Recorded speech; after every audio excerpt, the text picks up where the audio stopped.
ಶಿವು ಕೋಲಾರದ ಮಾಲೂರಿನಲ್ಲಿ ಇಂದು ಆರ್ಎಸ್ಎಸ್ ಕಾರ್ಯಕರ್ತರ ಪಥಸಂಚಲನ ನಡೆಯಿತು.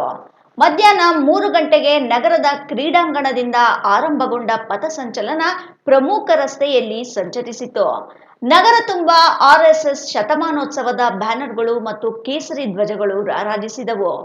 ಪಥಸಂಚಲನೆಯಲ್ಲಿ ಮಾಜಿ ಸಂಸದ ಮುನಿಸ್ವಾಮಿ, ಮಾಜಿ ಶಾಸಕ ಕೋಡಿಹಳ್ಳಿ ಮಂಜುನಾಥ್ ಹಾಗೂ ಜಿಲ್ಲಾ ರಾಜ್ಯದ ವಿವಿಧೆಡೆಗಳಿಂದ ಆಗಮಿಸಿದ್ದ ಸಾವಿರಾರು ಆರ್ಎಸ್ಎಸ್ ಕಾರ್ಯಕರ್ತರು ಭಾಗಿಯಾದರು.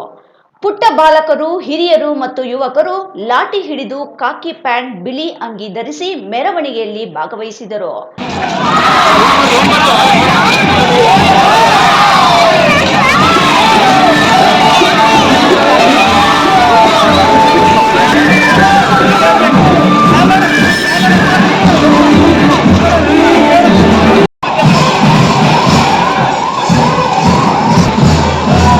ಶಿವು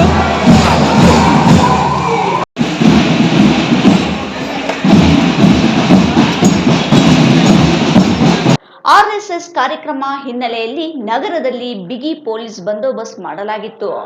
ಜಿಲ್ಲಾ ಪೊಲೀಸ್ ವರಿಷ್ಠಾಧಿಕಾರಿ ನಿಖಿಲ್ ಬಂದೋಬಸ್ತ್ನಲ್ಲಿ ಭಾಗಿಯಾಗಿದ್ದರು.